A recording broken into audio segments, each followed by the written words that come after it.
You're listening to the Naked Bible Podcast. To support this podcast, go to nakedbiblepodcast.com and click on the support link in the upper right-hand corner. If you're new to the podcast and Dr. Heiser's approach to the Bible, click on New Start Here at nakedbiblepodcast.com. Welcome to the Naked Bible Podcast, episode 191, SBL Conference Interviews, Part 2. I'm the layman, Trey Strickland. He's the scholar, Dr. Michael Heiser. Hey, Mike. Still here? We are still here in Boston. Boston. I can't even say that. Boston. Boston. I can't even do it. I'm from West Texas. I know, it's a real challenge. These Yankees, I don't understand it. We should talk about some of the Lyft drivers. We've had really thick accents. Oh yeah, we had one that he was straight out of Boston, South Boston. So yeah, it was really, really pronounced. Yeah. Well, anyway, we have our second round of interviews. We have two in this part 2. We have Ben Giffone, and Ben is a podcast listener. He's familiar with the Naked Bible Podcast, really enjoys it, as does his mother. What's really interesting, what appealed to me about having him on the show is his teaching context. He teaches in Lithuania, and believe it or not, Unseen Realm is known in Lithuania, as is the podcast. So an interesting interview with him. And then we talked to John Schwandt. John is the director of mobile education, mobile ed at Logos, just about what mobile ed is, why it's important, and why the listeners of this podcast would really, really benefit from, that particular program, the courses that we have. We have over 200 courses that people can take right there in your own home and really learn biblical content. So that mobile ed's kind of in the wheelhouse for us. Our aim, as always, is to try to get good content to anybody who's interested. So another good set of interviews. Back at SBL again, and we have with us, correct me if I mispronounce your last name, but Ben Giffone? Giffone. It's like giraffe. Like giraffe, all right. Well, Ben is a scholar that discovered the podcast and then Unseen Realm, but he has a really interesting story, or at least backdrop to this. So I'm going to ask him to introduce himself, and how he again found the podcast, where he went to school, and what he's doing. Well, yeah, thanks for having me on the podcast. Mm-hmm. Usually I go by Benj, just for the record there, so that people know, because when I went to university, I went to Cairn University. There were 5 other Bens in my dorm, and so growing up, I had gone by Ben or Benj, but figured at that point mononymity was something to aspire to. But I did my undergraduate work at Cairn University, formerly Philadelphia Biblical University, and that was where I really got interested in biblical studies and original languages. I grown up in a Christian home, but did not really thought I knew the Bible well, but I really realized I didn't. So I wanted to go to seminary and go to graduate school and just keep on taking this wherever it would take me. So I did my seminary work. I did a year at Westminster Seminary, got out in the middle of a bit of a controversy there. And were you there with was that Pete? It was with Pete, yeah. Okay. So I was there when he was suspended. Pete Enns. That's interesting. So it was. We'll try not to drill down on that. But really that's a story for Pete to tell, if he's permitted by contract or by agreement, whatever. So then I went back to Cairn actually and finished my 2-year seminary degree there, and then did a Master of Theology and PhD at Stellenbosch University in Western Cape, South Africa. Was that all by distance? Yeah. The master's program was 3 oral exams on reading lists and a thesis. Okay. And so I went to South Africa a couple of times. Was it biblical studies? Right. Okay. Yes, I did Old Testament. So Lamentations was my master's thesis, and then I did my dissertation on Chronicles. Okay. Was Christo your advisor or somebody else? No, I did both projects were supervised by Louis Jonker, who teaches in the Faculty of Theology. I think Christo is in the Ancient Studies Department. Okay. So. This is interesting because I often have people ask about, hey, I want to go to seminary, or I'm thinking about doctoral work. And, the Stellenbosch, again, I know several people who've gone through the programs there, and it's inexpensive because of the Rand. Just give people an idea of what you would pay for a year. Well, for the MTH tuition, when I went there, it was the equivalent of $4,000. If the tuition has stayed the same in the rand, that's going to be even less in dollars or euros right now. And so that's the whole program. That was the whole program. Now I had to travel there a couple times, and the travel is actually, it's the round trip is, depending on what time of year you go, maybe $1,200. But once you're there, staying there is fairly cheap. So in short, in 3 years, I did 2 degrees, and the PhD tuition is cheaper. And I went to South Africa, I think a total of 4 times, once with my wife, and that was for a vacation in a defense. And I think I spent less than $10,000 on the whole thing. For everything. Wow, 2 Trips degrees and 4 trips. And a vacation. Yeah. So, I mean, that's a dramatic cost reduction. Yeah, much cheaper than paying for an American program, which you should never do, I think, unless you're independently wealthy. No, really, no, there's a lot to be said for that. You had a good experience, I take? I did. I don't think that necessarily that model would be for everyone. I had, a very supportive advisor. I had access in the United States when I was doing my research to good theological libraries close by.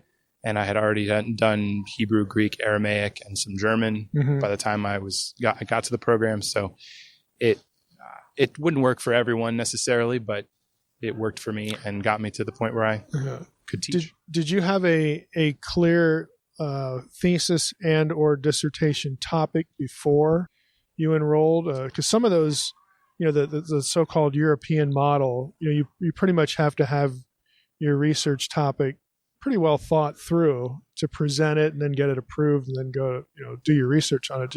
Is that what you experienced? Yeah, that's the way it worked. I mean, when I originally applied for the doctoral program, and actually Louis worked with me for several months before I was even enrolled as a student on refining my proposal, which was part of my application. And basically the faculty reviews your proposal, and then if they like it, you're accepted. And so that was the application process. Now they accepted me because I had not done a research-based master's in the States. They considered my seminary degree to be like a second bachelor's. Okay. So that's why they admitted me into the MTH degree first. And then upon successful completion of the thesis, then I had to apply again for a PhD. Okay. And at that time, I was a little bit sick of Lamentations. And so I thought of something else to do. Stayed in the Persian period, but wanted to do more in the area of Chronicles. So, wow. Well, hopefully, somebody out there listening, again, because I get the question a lot. Hopefully you're listening now and you heard that. That might be a good possibility, both in terms of expense, if you have a clear sense of direction in terms of research. Yeah, look into Stellenbosch. Yeah, I would say so. Or even there are other universities in South Africa that are internationally known. I think it really just depends on the advisor that you have and what topic you want to study. If you can find an advisor who is well known in the field and is publishing and is willing to work with you, then I think it could be a great fit. And I'm always happy to put in a plug for South Africa as a great place to go with wonderful scenery. And if you're into wine or international cuisine, Cape Town, which is right outside or right near Stellenbosch, is a great town for those things. So just a great place to visit. Okay, I have to ask you, did you do the great white shark thing where you go out in the boat and watch them throw seals around? I did. I actually did. I did cage diving with great whites. It was a dream of mine. I did it 2 days before I defended my doctoral dissertation. So this was in January. January is the height of summer for them, and it's not the time of year when the great whites around Seal Island jump out of the water, but they still are present and they hunt. And so I'd always wanted to do this, and it was fairly reasonably priced, so I decided to do it. And my greatest fear was that something would happen, and to be, here lies part of Benjamin Giffone, ABD forever. ABD. Yeah. That was the. Oh, well, after that adrenaline rush, I'm sure your defense was pretty tame. Oh, it was just a breeze compared to that. All right. So where are you teaching? Because you're teaching at an interesting place, something a little bit off the beaten path. Again, for a different route than most, new graduates would wind up taking. So tell us about that. Well, one of the things that my wife and I had agreed on when we first set out in doctoral studies was that first, we weren't going into any debt to do it. And second, that because there were so few positions available in North America for PhDs, we had to be prepared for the possibility of either doing pastoral ministry in North America, which would have been fine, and still not going to rule that out in the future, or going overseas to teach. And that was something that we've talked about it ever since we were even engaged. I was going overseas. And as I was finishing my doctoral work, the opportunity presented itself to teach at a very interesting school called LCC International University. It's in Klaipėda, Lithuania, so right on the Baltic coast. And LCC is a private Christian liberal arts university. So it's not a Bible college, it's not a seminary, but faculty are Christian, and it's staffed by many people who are Christians, maybe half or a third from North America. Maybe that's a higher percentage. Maybe it's a higher percentage than that. But many of the students who come to LCC are not Christians, would not say they're Christians, or would have grown up in a nominally Catholic or Orthodox household in Lithuania, Russia, Ukraine, Latvia, Belarus, any number of Central Asian republics. So we have Muslim students as well, but they're all required to take a core of Bible and theology courses. And so, in addition, that's part of the mission of the school, is to have these students from a variety of backgrounds in a Christian environment, and they go to study business and English language and other things like that. Then there's also a theology program, and that's much smaller for understandable reasons in that part of the world. But students that major or minor in theology, and that's primarily the courses that I teach, is the upper level Old Testament courses for students that are majoring or minoring in theology. Now, when you get students in that particular program, what's the end goal for them? Is it ministry? Is it being a minister, being a pastor, whatever the terminology is over there? It varies, because a lot of even though the school is broad Christian, in that we have Catholic, Orthodox, and Protestant who teach there, the theology faculty is specifically a faculty in evangelical or Protestant theology. And in terms of the Protestant churches in this part of the world, there are very few churches that could afford to pay a pastor. And so most pastors are bivocational. Okay. Most pastors are male. There aren't that many female pastors. And so students that major or minor in theology are often looking towards either bivocational ministry or simply just having a better basis in their faith, especially those that do double degrees with something like English language or business. So it's also for personal enrichment. We don't have as many folks who are explicitly going down a pastoral track. Mm-hmm. Well, how about access to Christian resources? Books related in some way to theology or biblical studies. Is there a lot of it? Is it very little? I mean, give us a description of that. That's a struggle for a school as small as ours. We have, in a way, it's better than it probably could be or should be. But we always struggle to find resources. We don't have, we have limited access to the kinds of online databases and ebooks that students and faculty at American institutions would just take for granted. We are, we're kind of dependent on donations for much of what we do, and including resourcing the library. So we get some of a library budget, but one of the ways we do this is to try to, instead of investing in textbooks or, spending the resources that way, we try to use our department resources to beef up the library every chance we get. But it is not really a place where you can do academic research of a high quality without somehow getting access to journals and books some other way. So I'm very fortunate in that when I go back to the States from time to time, my home base is in Pennsylvania, which is near quite a few libraries.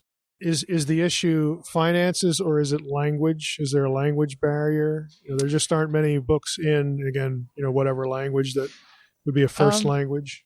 It's mostly an issue of resources, because our students are all proficient in English before they come. And actually, many of them speak 3 languages, so at least 3. So the Lithuanian students will speak English and usually some Russian and also English. And many of them also speak German as well. So they're even better equipped to do research than we are, as monoglot Americans who had to struggle through, German or French, for graduate reading. But it's really a resourcing issue, not as much a language issue. Just give us an idea of one or two specific courses you teach, and then also we want to say something about you mentioned unseen realm in the email reply that you gave me. So let's talk a little bit about some of the specifics that you teach, and then exposing students to some of that content. Yeah, sure. So because I'm the Old Testament guy, I am the one who teaches the upper level courses. And so I teach them all, in a sense, all the canon courses on a rotation, Pentateuch, narrative books, wisdom literature. The whole canon issue would be interesting, given who's in the class. Yes, that's definitely something we address up front. And I can tell you just a brief story that kind of got me down that track was that, studying this more intently was I was in Pentateuch class, and we were talking about the vow of the Nazir in the book of Numbers, that sometimes called the Nazirite vow. And I asked, we were exploring how it's not generally supposed to be a permanent, lifelong vow; it's time bound. And I asked the students, what is the who's the only person in Scripture who was a Nazir from birth? And one of my Moldovan students, who reads a Russian Bible primarily, raised his hand and said, Samuel. And that's because I remembered back to when I had studied Samuel, Septuagint, and MT. It's that in the Masoretic text, when Hannah gives her vow, or vows to the Lord that her son would be, if he gave her a son, he would be devoted to the Lord. It says that a razor would never touch his head, but the Septuagint says a razor will never touch his head, and he will not drink wine or strong drink. Right, you get the rest of the vow there. Right, so it kind of completes the picture. Whereas I was thinking of Samson. So that the fact that we have Lithuanian students using a Catholic Bible that includes the Apocrypha, and we have students who work with the Bible in Russian language that includes also the Apocrypha, but is even based on Church Slavonic, which is kind of a mix, has a mixed textual basis with Septuagint and Hebrew. That we do always have to have that discussion in class of, well, why do our Bibles? Why aren't they the same? Yeah. Right. So that's it's a great point of it's a great point to talk about history and some of the issues involved. But I think the unseen realm content. Unseen realm, yes. So unseen realm stuff. I was first exposed to unseen realm, or to your work, Mike. I want to say 2 years ago. It was after you were well into Naked Bible podcast, and so I went back and listened to some key episodes and found your stuff. And shout out to my mom, who's a big fan as well. I think she was the one who introduced me to obviously to a woman of intelligence. She is great intelligence and noble character as well.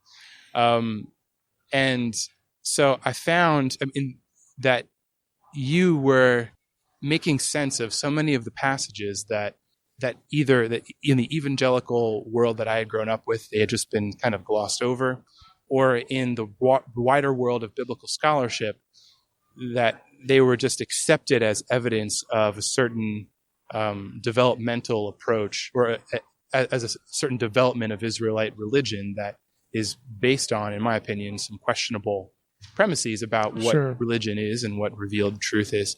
And so when I get to these passages in my in my class when we talk about Genesis 6, and when we talk about in the wisdom literature, especially the book of Job, and exploring who the Satan is, the adversary in Job, I found that paradigm and some of the excerpts that I gave to students, at least when I explained it to them using your ideas, it made sense to them. Now, I'm not sure, as I mentioned in my email, I'm not sure they had ever read the text closely enough to be troubled by these things in the way that I had been. But it was interesting then to see how they play this out in their own thinking, because some of them, they come from such a wide array of backgrounds, but some of them who come from more charismatic backgrounds, especially in Ukraine, which has a very interesting, very robust set of evangelical communities that I'm just beginning to learn about. I'll be actually teaching a course there next semester, just a compressed course at a small seminary there. But so those students that are more attuned to maybe the spiritual realm and hungering for something more spiritual amidst the kind of the darkness and the deadness of, in the Soviet and post-Soviet kind of world, there's a real hunger to know about the spiritual. So I think that's something I sense in a lot of my students as well. You probably have heard somewhere on the podcast about the Supernatural, translation project. I have translation rights to the little book, Supernatural. That's the light version of Unseen Realm, and that's being translated into 20 languages. Russian is done. So I could give you links to this because they're all going to be free. My nonprofit is funding this. Russian is done. Ukrainian is still in process. We have a Czech translation going. Someone actually just emailed me recently to do Polish. So we have some of the Eastern European languages. We have Arabic as well. Have you had have people? So you said someone reached out to you about doing these. Have you sensed that there's a particular hunger for that kind of thing? There seems to be. There seems to be. It surprised me. I thought when we sort of launched this, the initial idea was I wanted to get the book, the Supernatural, translated into Russian and Arabic and Chinese. And all three of those are actually done now. But the idea was, again, these are places where, you're going to have a church perhaps in an underground situation or really limited in resources. And so I thought, well, those would be three. Those are the three I'm shooting for. And they actually happen really quickly.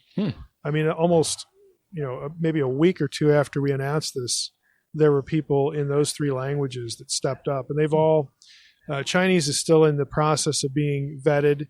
And also, I can't remember what the dialect issue is in Chinese, but the people who are vetting the one translation are putting it into, I think it was done in Mandarin. They're putting it into another desirable, something. I can't remember which one it is, but again, they offered to do that. The Russian translation was done by a Russian national who's actually a pastor in Egypt, which is really kind of, that is interesting, off the beaten path. But then I know another native Russian speaker who, vetted the translation afterwards. And the same thing with Arabic. These people just sort of come out of the woodwork. And several of them are like, they do this for a living. They take, English works. They might be working freelance or for a publisher. And so this became a side project for them. So the response has been really, I think, both startling and gratifying at the same time. So anyway, they're for free. I'll send you the links, to what's done. And as other things get done, they'll be put in the same folder. So you'll have access to all of them. Just, you can pick what you want, pick what's helpful. Yeah. Russian is quite an important, say lingua franca, at LCC. You're just as likely to hear Russian in the dorms as you are English because of all the post-Soviet influence. I think one of the things that I found most interesting about the work on Unseen Realm and the Divine Council worldview has been that you're trying to give people, take the Old Testament seriously on its own. And right now I have a thesis student who is very sharp, and he's German. He's doing his thesis on inspired by our Wisdom Lit class that we'd done a couple of years ago on the presentation of Satan or the Satan in Scripture and the problem of evil. And surprisingly, very little has been done on the specific relationship of the Satan to the problem of evil. At least that's what he and I have found. And it's remarkable how the when you start to get into the contrast between the Old and the New Testament, I think so many Christians are just trained to kind of read the New Testament back into the Old Testament without much regard for the original context of the Old Testament. And so, and yet there is also a need, I would say, from a Christian perspective to read the Old Testament, not just on its own terms first, that's important, but also in light of the New Testament. And so that's something that really resonated with me, and I think a lot of my students as well that are discovering the Old Testament for the first time on its own terms. That kind of way of thinking is quite attractive and quite freeing as well, because then you can look at the Old Testament and not feel like we have to shoehorn it into a particular theological system or a confessional commitment beyond the commitment that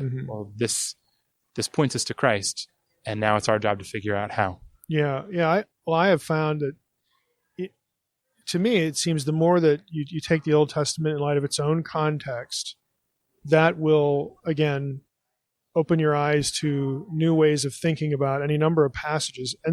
And some of those new ways, in fact, a lot of them actually do have hooks into the New Testament where you wouldn't have seen that either.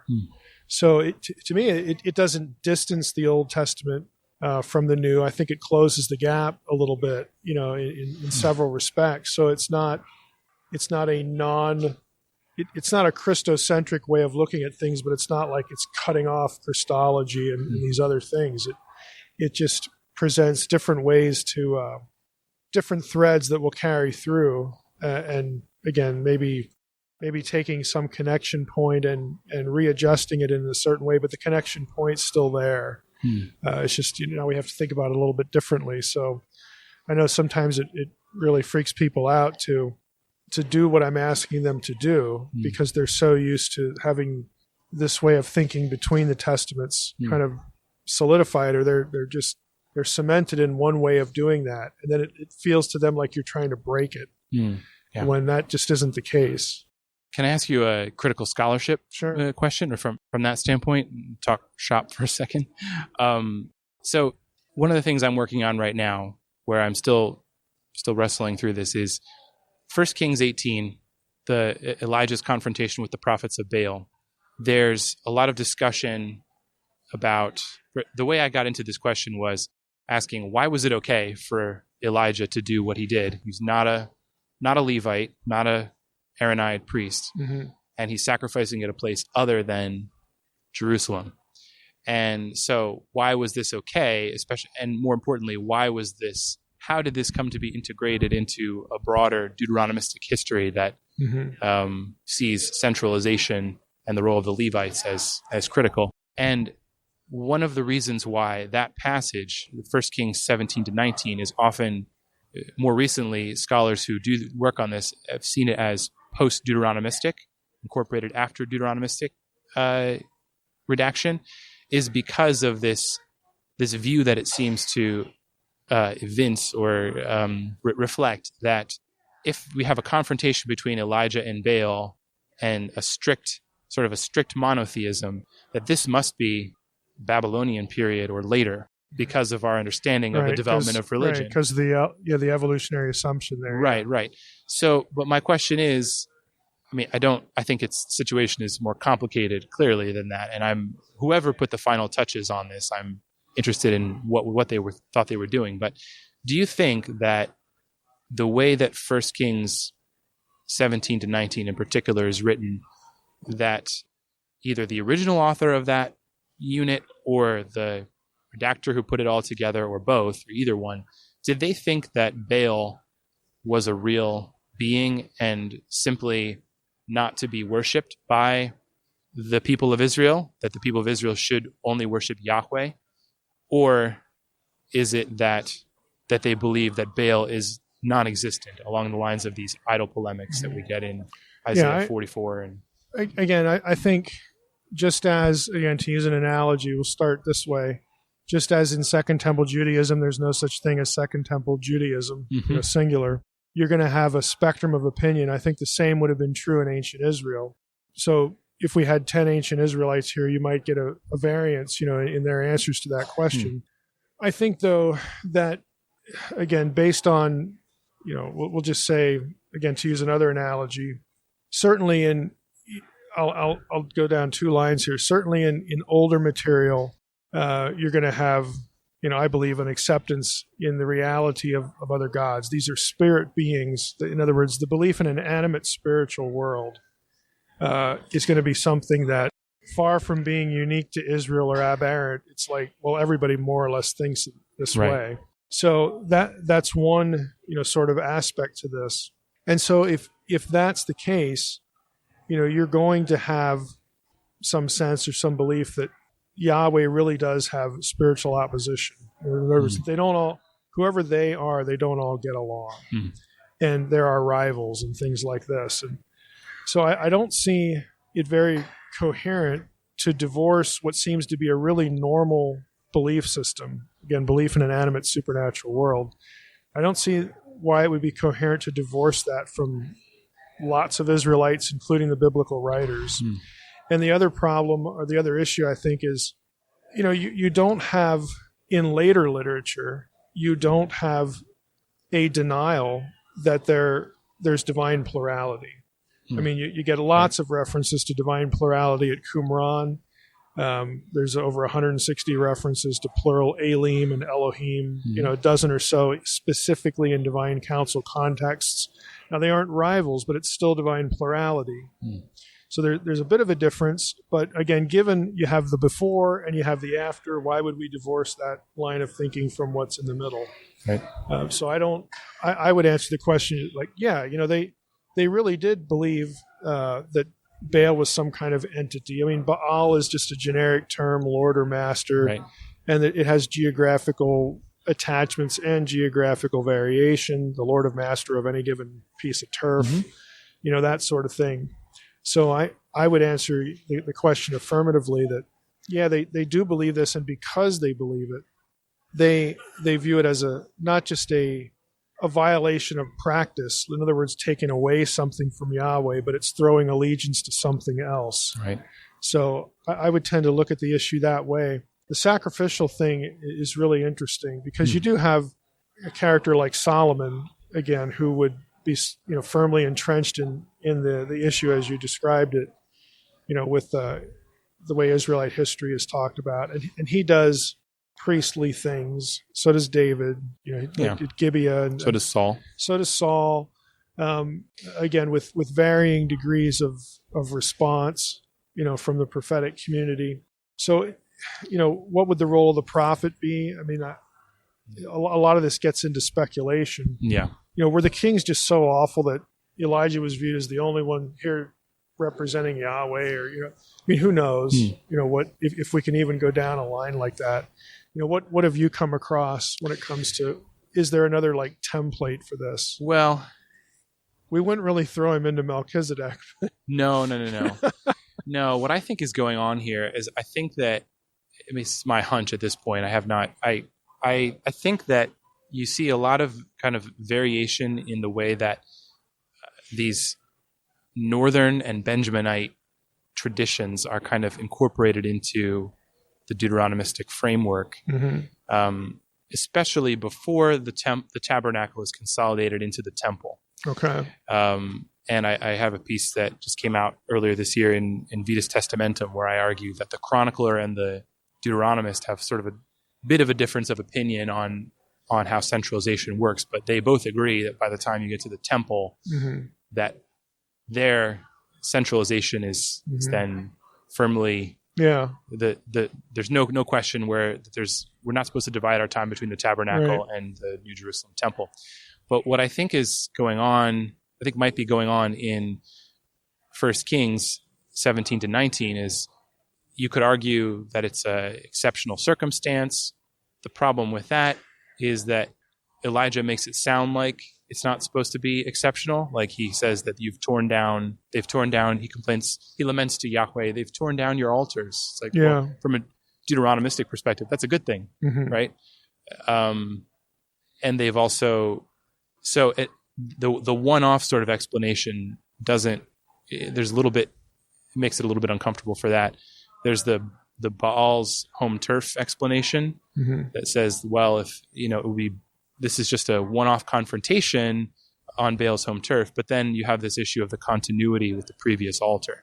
So what I think is going on, my hunch is at this point, is that we have to think of the authors that incorporate these stories into they're not strict automatons, or they're not strictly conforming every bit of material that they incorporate into their story to their unique theology. They let the texts that they're using speak for themselves, and they're balancing community memory. They couldn't just make stuff up or change things. Sure. And they're trying to balance incorporating northern and southern perspectives and Benjaminite perspectives in their text.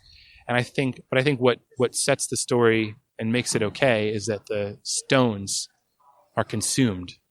And so for whenever this is being read in its final reckoning, you can read this wherever you are and say, this is important for us to know that Yahweh is God everywhere and is sovereign over everything.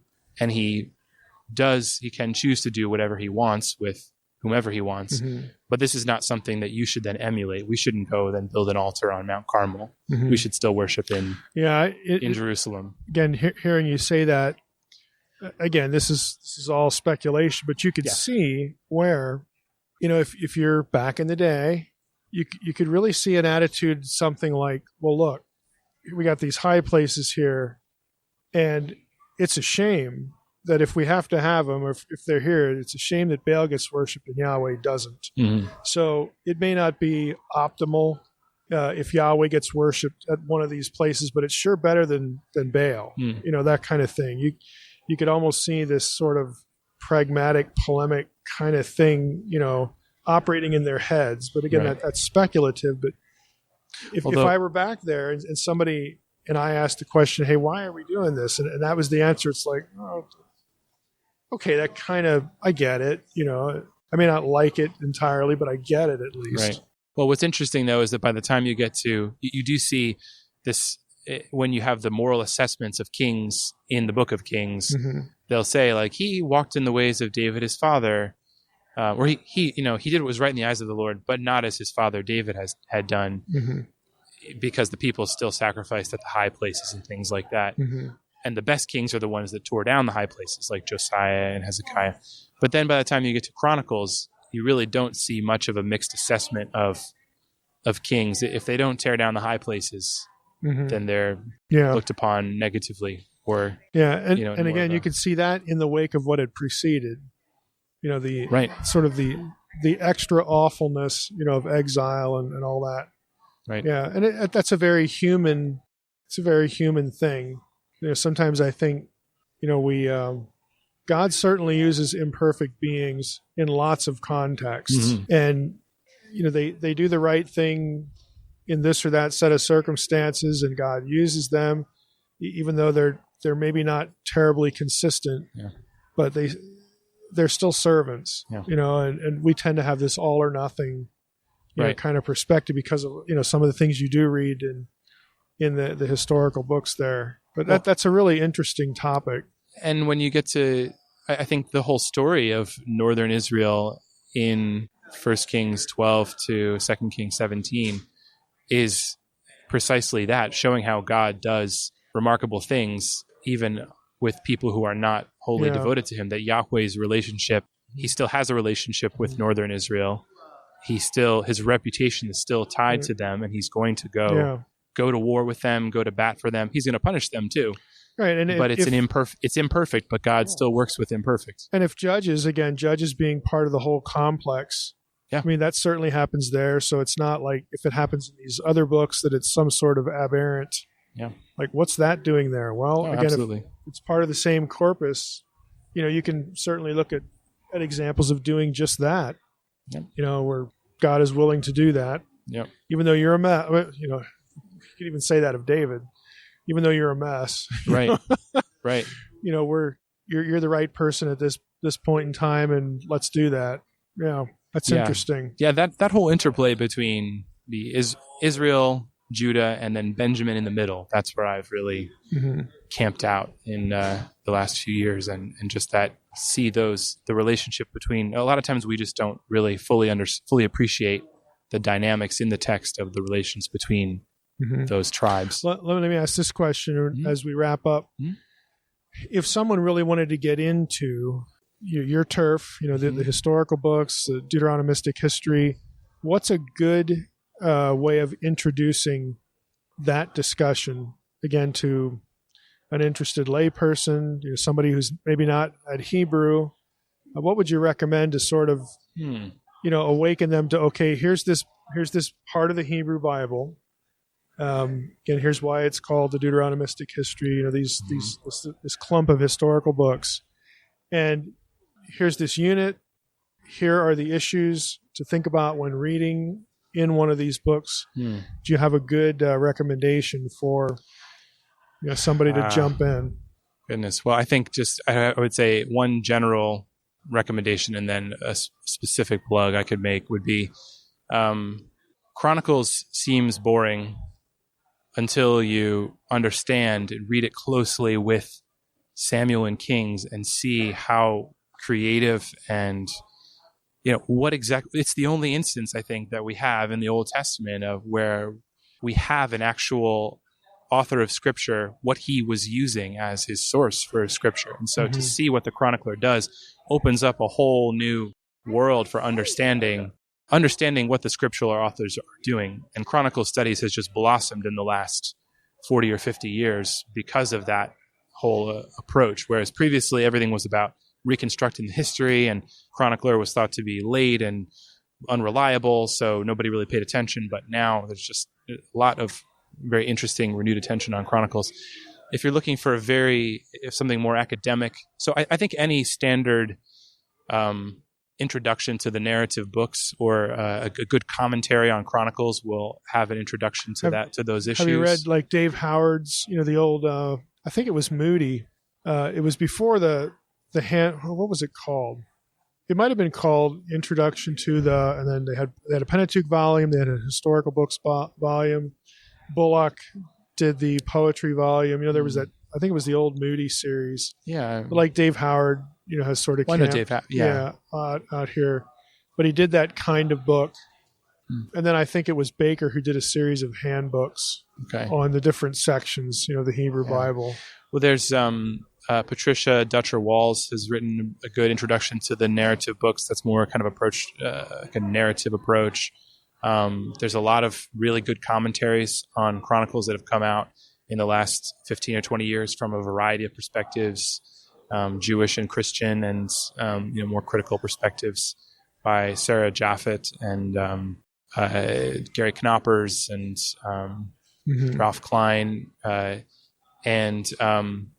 if I were to recommend something more specific and a really interesting, creative, unique take on chronicles, I have to put in a plug for my doctoral advisor, Louis Jonker. He published a book with Mor Zebek last year that explores he's pulling from different disciplines, including Persian period studies and, working in a kind of a post-colonial context as well in South Africa.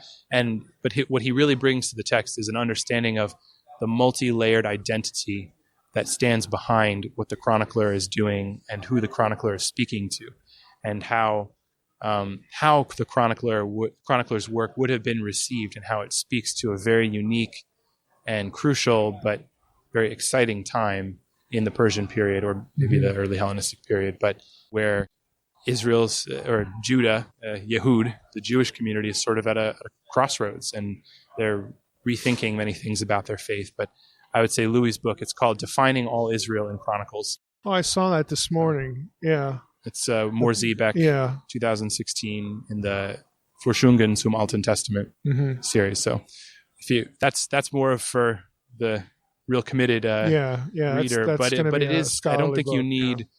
Don't think you need much Hebrew or Aramaic to get into that and really glean a lot from it. Okay. Well, thanks for spending some time with us. Yeah, it was my pleasure. Thanks for inviting me. Yeah, I'm glad we were able to do this. And again, it's just an interesting discussion. Again, and it's especially nice since you're used to the podcast, the audience a little bit, know what we're trying to do here. So thanks again for spending some of your day with us. No problem.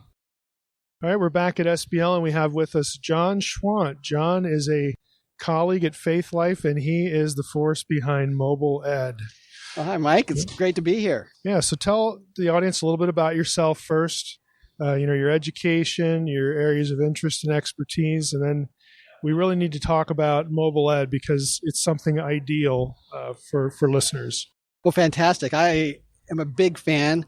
I was a big fan of logos from the beginning. My first degree was in landscape architecture, actually. You can actually see there's a... I did not know that. There's actually a connection there. We all go back to the garden, right? Right. Yeah. So when I was finishing that degree, I also loved the Bible. And I ended up buying Logos in 92. So the first version of it. And I've loved it ever since, and then eventually have come to work here. So, and now, not only has the library grown, but we're inviting in the premium professors from around the world, and you don't have to now pick and choose what seminary you want to go to get a particular professor. Sure. We're bringing them here, and then we connect them to the fantastic library. Yeah. I mean, I remember, again, I was, of course, the listeners are going to know I was at the sort of at the beginning stages of Mobile Ed.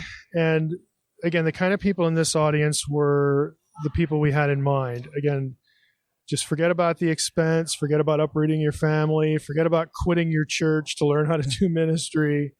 If you want an education, can we create courseware, really course content, again, for someone to learn anywhere, no matter where they are. Again, there's a reason it's called Mobile Ed. On any device. And so, we're now at a place where how many courses are actually shipping now? It's a lot. Yeah, it's over 200 now. Yeah, 200 courses. And again, we invite scholars in specifically with the intent that we want you to give, us, and so give our audience, give, those who jump into Mobile Ed, what you do in your classroom. It's not watered down. It's not different. It's not, something like that's remedial. This is what they do in the places where they teach. It's condensed, of course, but, there it is. I mean, this is what they're going to, they bring their own notes. They bring the notes they use, and then they give us the content. Well, that's exactly right. And that's where it gets kind of fun because education's starting to change, and I think it's going to really help the adult learner. And the person you're talking about is me. I wasn't in theology to begin with. Later, I went to seminary, and I had to choose that seminary of the faculty I wanted to learn from, and then became a Greek professor for 20 years, and then finished my doctorate while I was doing that. But as we bring these professors in, and they have their class notes, we don't let them lecture for 2 hours. And that's what I like to do as a lecturer. You're lucky I'm not just dominating this conversation right now. Why don't you get me started? We make them stop every 10 to 15 minutes and really think about what they're going to teach. And so when you say condensed, we distill their course into its essential elements. They don't have to keep repeating themselves because we record them and they can replay. So an adult learner can sit down for 5 to 10 minutes and learn the key components of any particular lecture that would have been an hour long because of the repetition. And then you can see you can stop at any point, see the transcript, make notes in it, comment with your friends. It's connected to lots of books that you wouldn't normally get to because of the trek across the campus to the library. And so we can do so much more in such a small space of time that it's perfect for the modern adult learner. Yeah, I remember in the early days, we'd get people in, scholars from all over the place in the building, and they're like, I don't know if I can get through my material in a week. And it's like, just trust us, because we know that when you're in the studio, You don't have to. There's a lot of repetition. There's a lot of wasted time. You're not going to be talking about, hey, did everybody get this handout? For those of you who missed the assignment, here's what it was. For those of you who weren't here last time, well, let's recap what we did the previous class period. Hey, how about the Cowboys? You don't have these rabbit trails and discussions. And they were amazed. Again, in the early days, they were amazed that they could actually get through a semester-long course in a week, and then chop it up into these increments that we, again, that's the thing we imposed on them, breaks, in between, their course content, again, to chop it up into easily, again, you play back, little pieces of it. And if they ever make a mistake, then it's not, I don't have to repeat the last 30 minutes. It's 2 or 3 minutes, it's 4 or 5 minutes. So they were just kind of stunned that they could actually get through the content. And it kind of made them wonder, like, what am I doing? In the regular classroom, why does it take, 45 hours during a semester to go through this stuff when I could do it really in 10 hours total? And it's incredible. I found this to be true, too, at other colleges, universities, and seminaries who are recording some of their content, but they don't usually connect it with the books that we have. Yeah. So Biola's one, for example, it's very common for them to end up distilling an entire semester down into 6 video hours when they do this. Now, the difference would be the platform. So when you take a course in our platform, it's going to be connected to a variety of books, and then price point is going to be a huge difference. And you can search the videos too, because you have things, transcribed. I mean, there are courses that have transcripts. You can, go in and out, again, interact with, like you said, the sources, the library. There is a lot of difference. And this is not, we should add somebody, a camera in the back of the room, and then you got the guy in the front, and he's kind of tiny, but you can hear him. It's not that. That's right. It's designed for the online learner or the digital learner. That person's in the front space. You're in a conversation with the guide. And I did mention price really as a reference point, but because I do think that we need to think about this as a society of what we're charging one another to grow in our understanding of the Bible. And, the way we've built the university system, it's very common to pay over $1,500 for a course, a semester course. And a single course. That's a lot of money when you start to want to learn a lot of things. Yeah. And so since we don't have the overhead of a traditional school, we can focus on the content. We're able to deliver this a fraction of that price point. And there's some amazing deals right now. We should talk about some of that, both to churches and individuals. So go ahead. Well, in fact, there's a free course that's available this month. The Logos has the free book of the month. This month, the free book is a course. So you can go to logos.com and pick up an entirely free course. And there's another one for $10. And then there's going to be some fantastic Black Friday deals coming up. And for the entire month, Mobile Ed is the spotlight for the company. And so there is you're welcome to call sales, and there's a number of bundles at a tremendous discount off our already crazy good price for what you're getting compared to most institutions. Now, Mobile Ed, correct me if I'm wrong here, because I'm a bit out of the sales loop, but Mobile Ed is accessible through subscription, correct? Yep. Okay, so let's describe that a little bit. Well, subscription is a new ground for us, and we're continuing to improve in that. So currently, it's $50 a month for access to around 30 courses, and that content changes every quarter, and so you can get quite a wide swath of education through that program. You're not going to touch that anywhere. Oh yeah. Yeah, trust me. Yeah.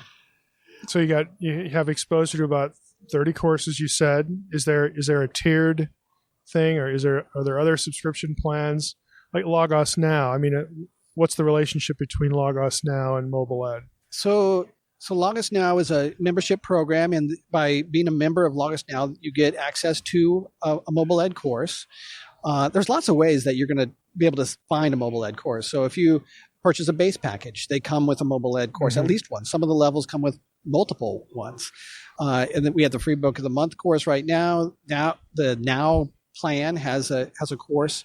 The subscription model is going to become, we're going to add some new dimensions to it in the coming year. So just kind of look ahead for that. But the value is going to still be that same great value. And so I wouldn't wait. We're going to just kind of add more value to the current program. Yeah. What are some of the more popular courses, or the ones that come to your mind? Like if you want to know about XYZ topic, hey, we have this great course on, this and that. Well, you might be surprised to hear that probably our top selling courses are done by this professor called Dr. Heiser. Well, thanks. Okay, I'll take credit for this shameless plug there. This guy has produced these courses on difficult passages, and those are very important. I mean, that's what we want. Where we want to grow is we want to have answers to problem passages. The stuff that's obvious, I don't need a teacher for that. I don't want the extra instructions. So those have done very well and are very popular. We have some other fantastic professors as well. I would imagine Darrell Bach's courses sell pretty well. Yes. We got Craig Evans, John Walton. Yep. Mark Furtado. Again, this isn't. These are experienced professors, and they've taught what we're asking them to teach many times. So this is their wheelhouse, and again, you get that in an easily deliverable form. Again, just think about, if you take notes, if you are a Logos user, if you take notes on a course, let's just say you're doing a mobile ed course and you have your own set of notes, those are permanently part of your library. You can actually go search them just like you would search a book. There's just a lot of things that sort of changes the dynamic. It's not just sort of a static experience where you listen to a lecture and then you leave the room and you've got a set of paper notes or even, something in a Word doc. You have something that if you're doing it in the ecosystem, it becomes part of that ecosystem just by default. And if you miss something, you can play it over. Again, you could do it on your laptop. You could do it on your phone. I mean, this is what it's designed for because, let's face it, real life is, complicated. There's lots of things that draw on your time, lots of things that get in the way. Nobody has really a sort of an easy, smooth schedule. You have to break things up. And again, that's the logic behind what we're trying to do. Yeah. And actually that made me think of something too that we haven't mentioned in terms of the subscription plans. We've been talking about the serious student that doesn't have to be at a seminary, but if they are, that's great too. What about education for the adults in a church? Right. Somebody who just like the curious person, I just want to try something out for a couple hours or, that sort of thing. Yeah. We have an amazing program. We call it the church deal, right? Because it's such a... That would make sense. And what it is it's access to the entire video content of the entire mobile ed catalog, the 200 courses for an entire congregation. So every member of the congregation can watch it. Now, the leaders are probably going to want to own a course or have the access to the note-taking and even take community notes with the leadership team probably. But this is a program that on Faithlife TV unlocks all of the video content. And actually at my church, we have a number of small groups using this program as the teaching content. Well, I should mention the person who does the transcripts for the podcast. Her name is Brenda. I've mentioned her before. She told me last week that her church subscribes to this. So she gets access to the whole mobile ed catalog for, again, the annual price, dispensed to a church. Everyone in her church has access to all of the courses, and she's one. Who knows how many people take advantage of that, but she really does. She's been through a number of them already. So yeah, if your church, if you're a pastor, listening to this, or even if you're not a pastor, bring it to your pastor's attention that, hey, we should check this out, and our entire congregation, gets access to every course that Mobile Ed produces. And, go up to the website and find out. What would that be called? How would they find it on the website? Just Church Deal? Yeah, so it's faithlifesites.com/church deal. Okay.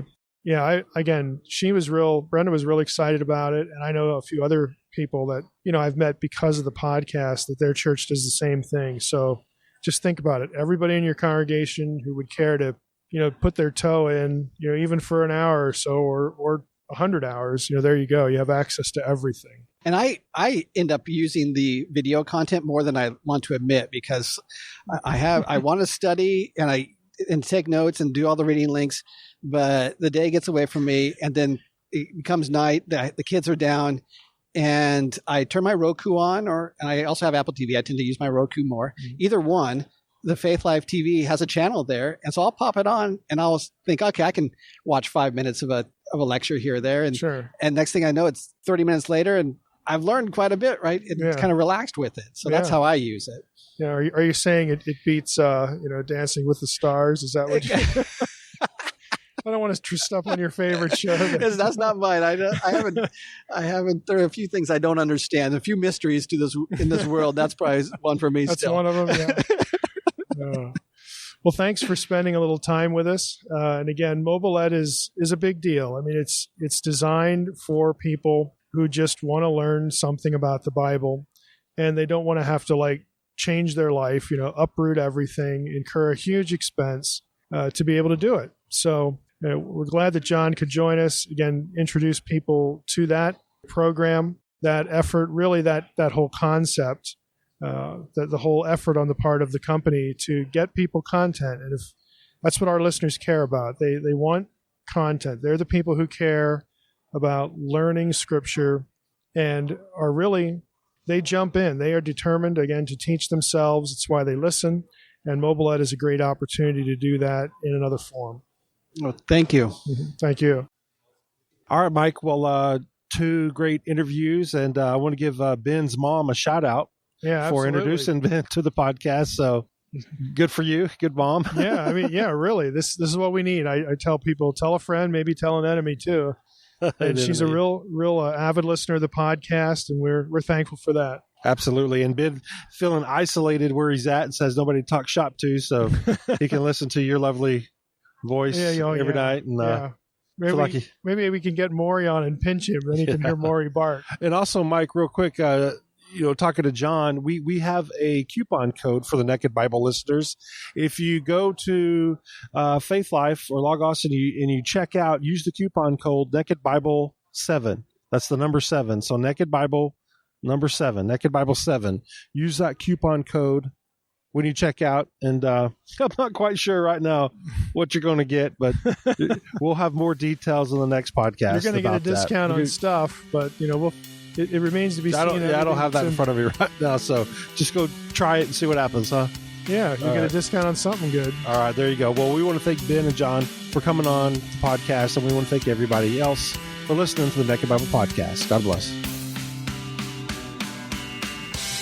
Thanks for listening to the Naked Bible Podcast. To support this podcast, visit www.nakedbibleblog.com.